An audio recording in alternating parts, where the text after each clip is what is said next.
Aujourd'hui, étudions la parole de Dieu avec le sujet « La hardiesse et la foi ».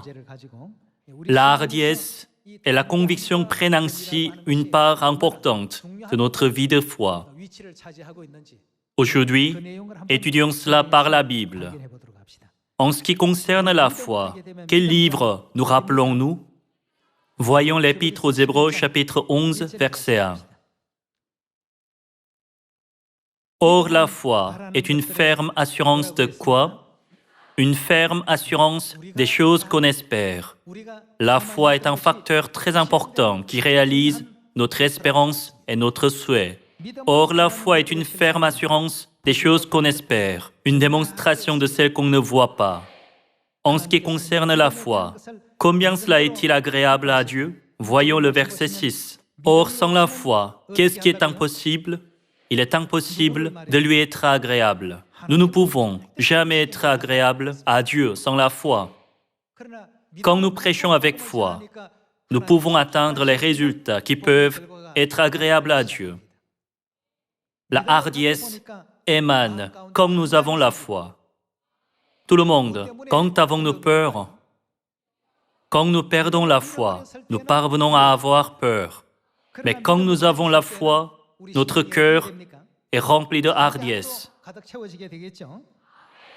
Le verset 6 dit « Or, sans la foi, il est impossible de lui être agréable, car il faut que celui qui s'approche de Dieu croit que Dieu existe et qu'il est le rémunérateur de ceux qui le cherchent. » C'est par la foi que Noé, divinement averti des choses qu'on ne voyait pas encore, et saisi d'une crainte respectueuse, construisait une arche pour sauver sa famille.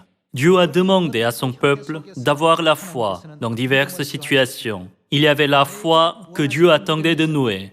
Voyons le verset 8. C'est par la foi qu'Abraham, lors de sa vocation, obéit et partit pour un lieu qu'il devait recevoir en héritage et qu'il partit sans savoir où il allait. Il est parti en s'appuyant seulement sur Dieu. Le verset 11. C'est par la foi que Sarah elle-même, malgré son âge avancé, fut rendue capable d'avoir une postérité parce qu'elle crut à la fidélité de celui qui avait fait la promesse.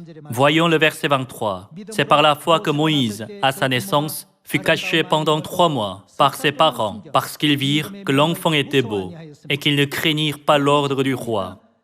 Ici, nous voyons que les parents de Moïse aussi ont suivi la volonté de Dieu en élevant Moïse. Le verset 24.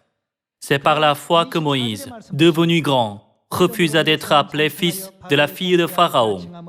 Il préféra être maltraité avec le peuple de Dieu que d'avoir pour un temps la jouissance du péché. Il regarda l'opprobre de Christ comme une richesse plus grande que les trésors de l'Égypte, car il avait les yeux fixés sur la rémunération. Nous voyons ici plusieurs types de foi. La foi que Dieu attendait de Moïse, la foi que Dieu attendait des parents de Moïse, la foi que Dieu attendait de Sarah, et la foi que Dieu attendait d'Abraham, et la foi que Dieu attendait de Noé. Quel genre de foi attend-il alors de son peuple en cette époque? Les pères de la foi avaient la foi en les choses liées à Dieu. Dieu attendait de toute l'humanité la foi en lien avec lui. Abraham a répondu à une telle attente de Dieu par sa foi. Ainsi en ont fait Noé, Sarah, Moïse et les parents de Moïse aussi. Ils ont tous marché sur le chemin de la foi que Dieu attendait d'eux. Sur leur chemin, ils ont montré leur foi hardie. À chaque époque, ils ont absolument obéi à Dieu, avec une foi que Dieu attendait d'eux. Que s'est-il passé ensuite? Ce qu'ils espéraient est devenu réalité. La foi n'est pas quelque chose que nous pouvons voir, mais elle joue le rôle de faire de ce que nous espérons une réalité. La foi fait que les choses du monde invisible soient formées en les choses du monde visible. C'est la foi. S'il en est ainsi, quel genre de foi Dieu veut que nous ayons en cette époque? Allons à l'Évangile selon Matthieu, chapitre 24, verset 14. Cette bonne nouvelle du royaume sera prêchée dans le monde entier pour servir de témoignage à toutes les nations. Alors viendra la fin. Ce sont les paroles de qui? C'est ce que Jésus-Christ a dit quand il est venu en chair il y a 2000 ans. Il a dit que cette bonne nouvelle du royaume sera prêchée dans le monde entier pour servir de témoignage à toutes les nations. Alors la raison d'être de la terre n'existera plus. La vie sur terre s'en ira et les nouveaux cieux et la nouvelle terre nous seront donnés. Le royaume des cieux, où ni mort, ni douleur, ni souffrance ne seront plus. Ce monde glorieux s'ouvrira. Quel genre d'œuvre devrions-nous donc faire maintenant? Quand Dieu a ordonné à Noé de préparer une arche, Noé a obéi à ce que Dieu lui a ordonné. Et Josué a crié quand il lui a été dit de faire 7 fois le tour de la ville et de crier. Dieu attendait d'eux une telle foi.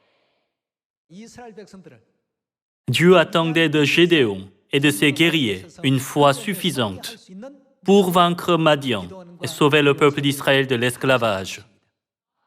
Dieu veut que nous ayons ce genre de foi.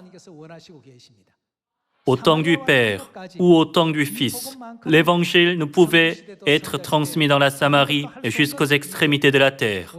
C'est seulement au temps du Saint-Esprit que cela doit se faire. Et cette mission nous a été confiée. Dieu nous a donné de faire l'œuvre en cette dernière époque. Regardons l'Évangile selon Matthieu, chapitre 28, verset 18. Jésus s'étant approché, leur parla ainsi. « Tout pouvoir m'a été donné dans le ciel et sur la terre. Allez, faites de toutes les nations des disciples, les baptisant au nom du Père, du Fils et du Saint-Esprit, et enseignez-leur à observer tout ce que je vous ai prescrit. » Dieu nous a commandé de faire ceci et voulait que nous ayons une foi qui y convient bien. Ah, quand est-ce que cette petite Église pourra répandre l'Évangile dans la Samarie et jusqu'aux extrémités de la terre? On dirait que c'est très difficile à faire. Mais Dieu ouvre la voie à ceux qui croient sa parole et font des efforts pour la mettre en pratique. Quand ils sont allés au Royaume-Uni, les voies se sont ouvertes au Royaume-Uni. Quand ils sont allés en France et en Allemagne, les voies se sont ouvertes en France et en Allemagne. Et quand ils ont prêché en Amérique du Sud, les portes de l'Évangile se sont ouvertes en Amérique du Sud. Quand ils sont partis en Amérique du Nord, en Russie, au Brésil, elles se sont ouvertes en Amérique du Nord, en Russie et au Brésil aussi. Quand ils sont partis là où Dieu leur a ordonné d'aller et ont commencé l'œuvre de l'Évangile avec foi, il n'y a pas eu un seul lieu où les portes de l'Évangile ne se sont pas ouvertes. La Terre est petite. Vous avez vu une vidéo au sujet de l'univers, pas vrai? Vous voyez combien la Terre est petite. Notre Dieu considère la Terre comme une goutte d'un seau et une poussière sur une balance. En voyant ce monde, avec confiance en la parole de Dieu, c'est trop petit. Si les gens ne croient pas, même après leur avoir transmis suffisamment l'Évangile et leur avoir fait connaître le chemin du ciel et la gloire du ciel, alors il n'y a plus rien que nous puissions faire. Mais s'il y a encore des gens qui n'ont pas encore entendu la bonne nouvelle, nous devons la leur faire connaître. Nous devons leur apprendre et leur donner une opportunité pour entendre.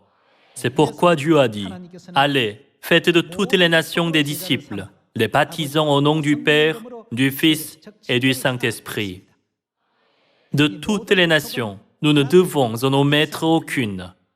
Dieu nous a mis, nous qui témoignons de la parole de Dieu, au-dessus de tous les peuples du monde. Qu'est-ce que Dieu nous a dit de faire des nations? De faire des disciples, pas des enseignants. C'est une prophétie. Si nous partons simplement, il y a des gens qui attendent d'apprendre. Tout le monde, en poursuivant cette œuvre glorieuse de l'Évangile, ce dont nous avons le plus besoin est la hardiesse. Celui qui a la foi a de la hardiesse, mais celui qui n'a pas de foi ne peut pas avoir de hardiesse. Si nous prêchons avec crainte et hésitation, nous ne serons jamais agréables à Dieu. Si nous ne sommes pas agréables à Dieu, il ne nous accorde aucun fruit. Dieu hésite aussi à donner en pensant « devrais-je lui accorder un fruit ou pas ?» Nous avons besoin de hardiesse. Nous devons avoir confiance. Vous connaissez très bien l'histoire de Gédéon. Le nombre de soldats de Madian était de 135 000. Ils avaient tous de bonnes armes, des chameaux forts, des chevaux, des épées, des lances, des arcs, des flèches. Leurs armes étaient meilleures que celles de l'armée d'Israël. Madian était au nombre de 135 000 et Israël 32 000. En nombre, il y avait une grande différence. Israël était trop petit. Mais ceux qui tremblaient de peur n'étaient pas utiles à l'œuvre de rédemption que Dieu accomplissait. Dieu n'en voulait pas beaucoup. Combien de personnes ont une foi hardie? Ceci était plus important. À quelles conditions Dieu a-t-il choisi les guerriers de Gédéon? Celui qui tremble de peur doit rentrer à la maison. En cette époque aussi, nous avons besoin de foi, comme celle des guerriers de Gédéon. Comme nous vivons en cette époque de la mission de Josué, nous avons absolument besoin de foi comme celle de Josué et de son armée. Comme ils avaient une foi absolue qui s'appuyait sur Dieu, ils étaient toujours hardis et n'avaient pas peur. Dieu a dit, ceux qui ont peur seront plutôt un obstacle dans la guerre. Ce n'est pas une guerre qui se gagne à cause du nombre d'hommes. Quand ils ont entendu que celui qui est craintif peut retourner, 22 000 hommes sont retournés, en laissant derrière eux 10 000 hommes. Est-ce que Dieu a permis aux 10 000 hommes qui sont restés de combattre les 135 000 hommes de Madian? En pensant, si la situation change, il y en aura toujours quelques-uns qui auront peur. Dieu leur fait passer une autre épreuve. Descendez vers l'eau. Il leur a été demandé de boire de l'eau. La plupart d'entre eux se sont agenouillés pour boire et seuls 300 hommes ont pris l'eau avec leurs mains. Dieu sépara ceux qui n'abandonneraient pas devant l'ennemi en ayant la foi jusqu'à la fin de ceux qui abandonneraient par leur comportement inconscient. Dieu savait que ceux qui s'agenouilleraient un jour dans quelque situation. Il a donc laissé 300 hommes qui ont bu de l'eau sans s'agenouiller pour combattre Madian. 300 hommes contre 135 000 hommes. En ce temps-là, il n'y avait pas d'armes de destruction massive comme aujourd'hui. La chose la plus absolue pour une guerre était le nombre de soldats. Il n'est pas exagéré de dire que l'armée qui a le plus d'hommes gagne à l'époque. Mais maintenant, 300 hommes devaient se battre contre 135 000. Cela semblait totalement impossible à gagner.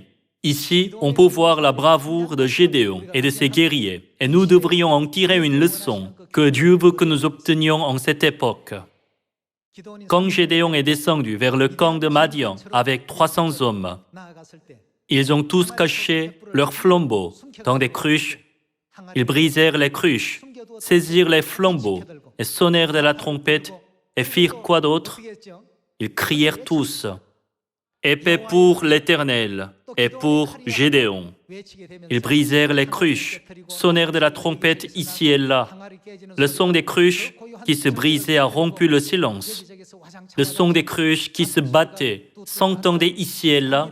Le son des trompettes était bruyant autour d'eux.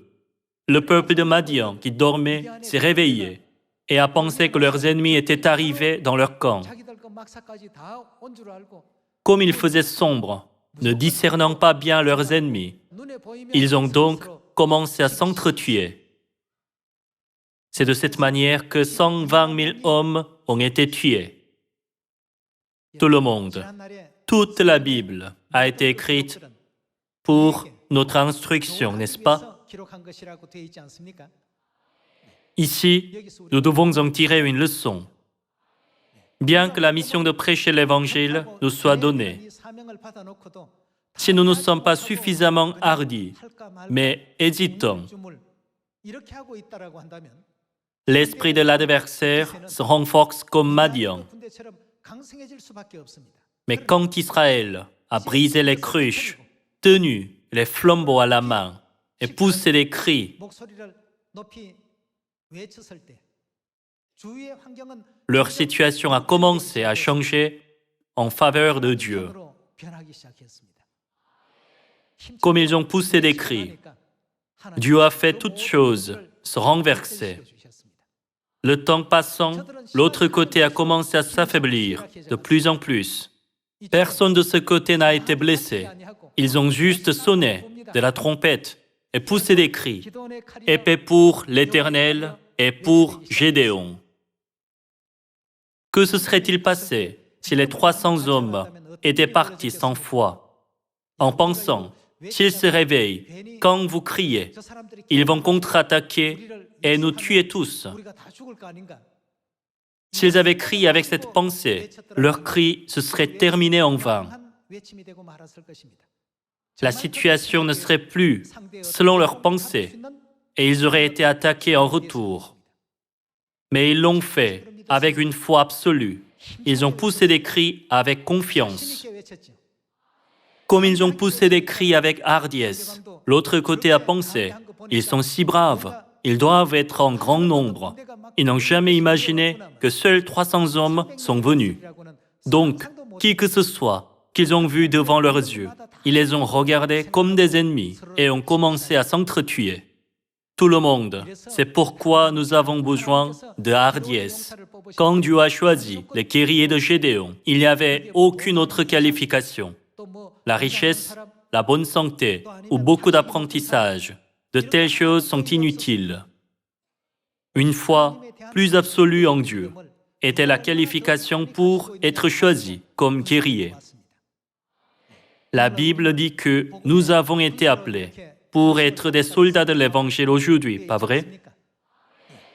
Elle dit aussi, il n'est pas de soldat qui s'embarrasse des affaires de la vie, s'il vous plaire à celui qui l'a enrôlé. Nous ne devrions nous focaliser que sur ce qui est agréable à Dieu et le suivre. La hardiesse du peuple d'Israël est devenue une puissance motivante pour les sauver tous de l'oppression de Madian. D'où vient la hardiesse? Elle provient de leur foi. Ils ont pensé, puisque Dieu est avec nous, il n'y a aucune raison pour les craindre. Nous n'avons pas du tout peur. Quand vous sentez que vous avez peur, pensez à l'apparence de la Terre vue de Saturne.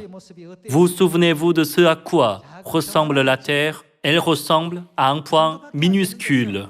Sur cette petite planète, personne ne mérite d'être fier. Peu importe la hauteur de sa position, peu importe sa richesse et peu importe la profondeur de ses connaissances. Dieu nous a tous établis comme sacrificateurs royaux célestes. Personne n'est plus haut, ou plus riche, ou plus grand qu'un autre. Quand nous prêchons cet évangile puissamment, tout change autour de nous. Rappelons-nous que ceci est certain. Il en était de même pour l'armée de Josué. Jusqu'à ce qu'il fasse 7 fois le tour de la ville de Jéricho, les habitants de la ville étaient de bonne humeur. Ils ont pensé, ils ont peur parce que nous nous sommes préparés minutieusement. Ils ne peuvent nous attaquer. Ils avaient pensé ainsi pendant 7 jours. Mais les choses ont commencé à changer après que quelque chose est arrivé. Qu'est-ce que c'est? ce qu'ils ont fait quand il leur a été dit de pousser des cris avec hardiesse. Ils ont tous crié ensemble vers Jéricho. Que s'est-il passé ensuite? La muraille de Jéricho s'est effondrée. Pourquoi pensez-vous que Dieu a laissé cette histoire écrite dans la Bible? C'est parce qu'il voulait nous donner une leçon. Ce que nous pouvons apprendre finalement de l'histoire de Gédéon et de Josué est que nous devons être hardis. La hardiesse basée sur la foi absolue en Dieu. Le courage excessif ou l'imprudence n'est pas un courage d'origine ou de hardiesse. C'est seulement quand nous mettons Dieu dans nos cœurs que nous pouvons avoir le vrai courage et la hardiesse, n'est-ce pas? Avec une telle hardiesse, beaucoup de membres ont prêché l'Évangile. Alors quelque chose d'étonnant s'est produit. Les gens qui passaient juste en disant « Non merci », ont commencé à changer. Les membres ont porté du fruit avec l'aide de Dieu. Tous les jours, pourquoi Dieu leur a-t-il permis de porter de fruits? C'est parce qu'ils ont été agréables à Dieu. Ils ont prié vivement et sincèrement avec foi, pas juste par habitude. Ils ont prêché et enseigné la parole de Dieu avec foi. Alors, Dieu a ajouté à leur nombre, jour après jour, ceux qui devaient être sauvés. Maintenant, nous vivons au temps de la prophétie et regardons tout avec une perspective prophétique. En cette époque, nous avons absolument besoin de foi et de hardiesse. Si nous avons la foi, la hardiesse nous accompagne. Nous ne devons jamais, donc, perdre la foi en Dieu. Juste avant que les Israélites entrent au pays de Canaan, Dieu a ordonné à Moïse d'enseigner à Josué à être hardi. Josué aussi a appelé tous les chefs d'Israël et leur a demandé d'être hardis à la fin de sa vie. Il a dit, « Dieu est avec nous, ne perdons donc pas notre hardiesse. » Quand Josué a pris la succession de Moïse en tant que chef d'Israël en conquérant le pays de Canaan, Dieu lui a lui-même enseigné à être hardi. Nous vivons maintenant dans la mission de Josué en tant que peuple céleste. Nous devons alors accepter tout dans la Bible et l'appliquer à nous-mêmes, au lieu de juste le prendre littéralement. Nous sommes le peuple de Dieu, les enfants de Dieu. Si nous voulons recevoir plus de bénédictions de Dieu, en cette époque, nous devrions avoir d'abord de la hardiesse. Sans hardiesse, personne ne peut être choisi par Dieu. Donc, n'ayez pas peur. À partir du moment où vous avez peur des adversaires, les portes de l'Évangile se fermeront. Nous devrions toujours nous souvenir que Dieu est avec nous et que nous allons faire une commission pour Dieu, pas la nôtre. Ne pensez pas, comment puis-je parler couramment pour que cette personne ouvre son cœur et tende l'oreille à ce que je dis? Si nous essayons de reposer sur nos capacités de cette manière, nous ne pourrons jamais ouvrir le cœur de cette personne, même si nous lui prêchons pendant 100 ans. Nous devons plutôt penser, Père et Mère ont dit sûrement, allez, faites de toutes les nations des disciples et enseignez-leur à observer tout ce que je vous ai prescrit. Donc, je suis venu ici pour prêcher, je fais juste leur commission. Si nous avons ce genre de foi, les portes de l'Évangile s'ouvrent facilement. Nos membres qui prêchent en Outre-mer disent « Je ne savais pas à quel point c'était joyeux de prêcher l'Évangile. » Frères et sœurs, c'est de hardiesse dont nous avons besoin en cette époque. Nous avons aussi besoin de foi. Si nous avons la foi, la hardiesse vient naturellement. Dans Deutéronome chapitre 3, Dieu a dit à Moïse d'encourager Josué pour qu'il soit hardi pour l'œuvre de Dieu. Jetons un œil à Deutéronome chapitre 3 verset 27. Monte au sommet du Pisga, porte tes regards à l'Occident, au Nord, au Midi et à l'Orient, et contemple de tes yeux, car tu ne passeras pas ce Jourdain. Il n'était pas permis à Moïse de traverser le Jourdain, et il a passé ses derniers instants sur cette terre à Pisga, le verset 28. Donne des ordres à Josué, et fais quoi? Fortifie-le et affermis-le. Dieu a dit à Moïse d'apprendre à Josué à être hardi. Fortifie-le et affermis-le, car c'est lui qui marchera devant ce peuple et qui le mettra en possession du pays que tu verras. Si la hardiesse était inutile, Dieu n'aurait pas dit à Moïse répétitivement d'encourager Josué pour qu'il soit hardi. Frères et sœurs, nous faisons l'expérience de notre monde physique à 3 dimensions, par lequel nous voyons, sentons et entendons. Dieu a fait que les choses qui nous entourent ont l'air plus grandes et plus fortes que nous si nous les observons d'une perspective physique de notre monde à 3 dimensions. Pourtant, nous en venons à savoir qu'elles ne sont rien si nous nous en approchons avec hardiesse. C'est pourquoi Dieu nous dit d'être hardis. Si nous croyons vraiment en Dieu, nous devons être hardis. Jetons un œil, Deutéronome, chapitre 31, verset 5. L'Éternel vous les livrera, et vous agirez à leur égard, selon tous les ordres que je vous ai donnés.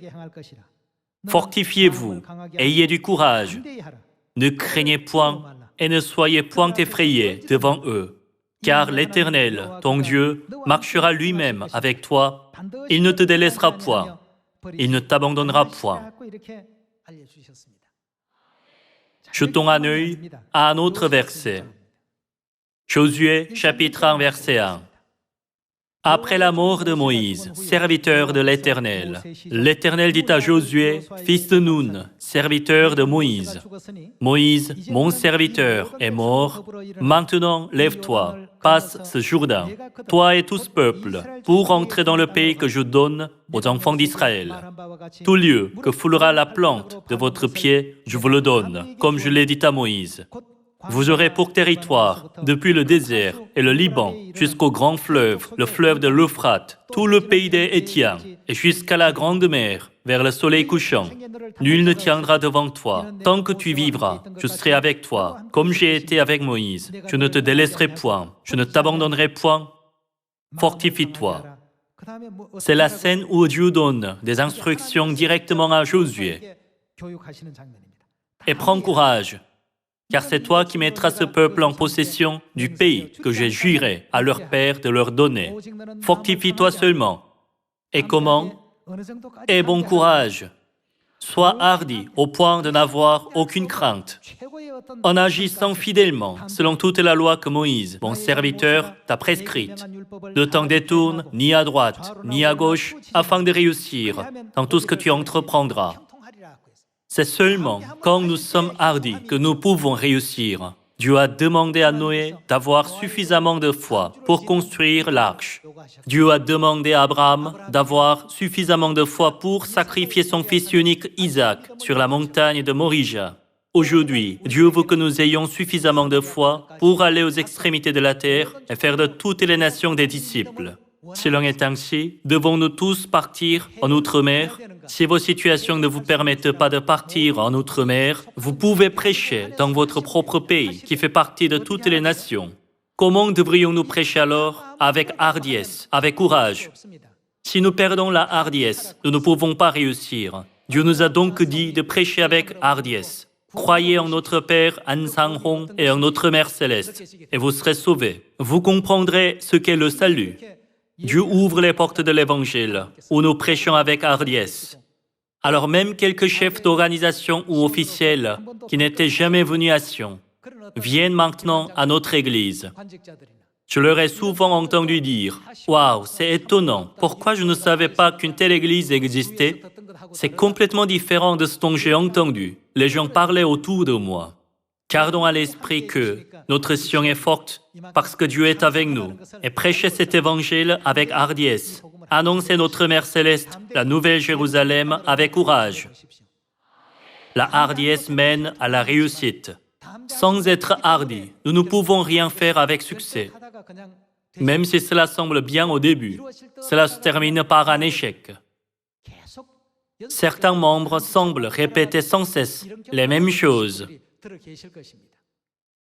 Si vous en faites l'expérience, ajoutez-y un peu de hardiesse. Dieu est avec nous. Et c'est notre Père et notre Mère qui regardent les nations de la terre comme une goutte d'un seau. Si nous regardons le monde de cette perspective large, nous pouvons embrasser tous les gens et avoir compassion pour eux. Alors nous en venons à avoir suffisamment de foi pour les guider à la vérité, pas vrai? Nous réussirons sûrement quand nous faisons avec hardiesse, en suivant la volonté de Dieu. S'il y a quelqu'un qui passe des moments difficiles, faute de fruits, alors pensez calmement à vous-même, avec une main sur le cœur. Ai-je vraiment la hardiesse que Dieu désire? Si votre réponse est non, désormais, vous devez avoir de la hardiesse. Ceux qui ont de la hardiesse réussiront, c'est sûr, tout comme Dieu a dit. Dieu a permis à Moïse d'apprendre à Josué à être hardi et Dieu lui-même a éduqué directement Josué pour qu'il soit courageux. De cette manière, Dieu a entraîné son peuple pour qu'il devienne de grands ministres et guides pour l'Évangile. Tous nos frères et sœurs de Sion, ne regardez pas la hardiesse simplement comme un mot prononcé lors d'un sermon, mais mettez-la en pratique et vous ferez tous l'expérience. Et jouirez de la gloire que Dieu vous accorde en cette époque. La parole de Dieu est vraiment vivante et active. J'espère que vous ferez tous l'expérience de ce fait étonnant.